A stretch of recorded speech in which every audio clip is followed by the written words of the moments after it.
বাংলাদেশের ২৪-এর স্বাধীনতা সংগ্রামের এক অবিস্মরণীয় নাম হাসানাত আবদুল্লাহ, যিনি গত জুলাই আগস্টে পুলিশের সামনে গুলির সামনে নিজের বুক পেতে দাঁড়িয়েছিল নির্ভয়ে ও কুতভয় এক সৈনিকের মতো।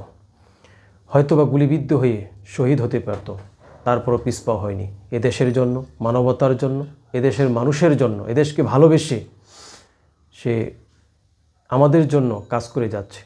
স্বাধীনতা এনে দিয়েছে আমাদেরকে, স্বাধীনতা এনে দিয়ে বসে রয় নাই, বরং এই স্বাধীনতা রক্ষা করার জন্য পরিশ্রম করে যাচ্ছে, শুধুমাত্র এদেশ এবং ইসলামকে ভালোবেসে।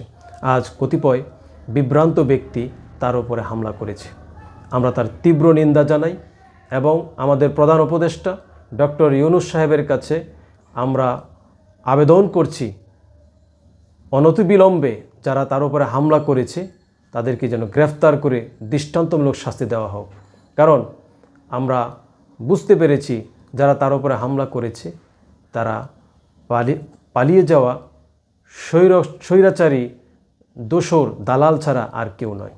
সুতরাং এই স্বাধীনতাকে যদি আমরা ধরে রাখতে চাই তাহলে হাসানাত আবদুল্লাহ, সার্জিস আলম এবং তাদের সাথে যারা সহযোগী ছিল তাদেরকে আমাদের যে কোনো উপায়ে তাদেরকে ধরে রাখতে হবে, তাদের পাশে তাদের নিরাপত্তা নিশ্চিত করতে হবে।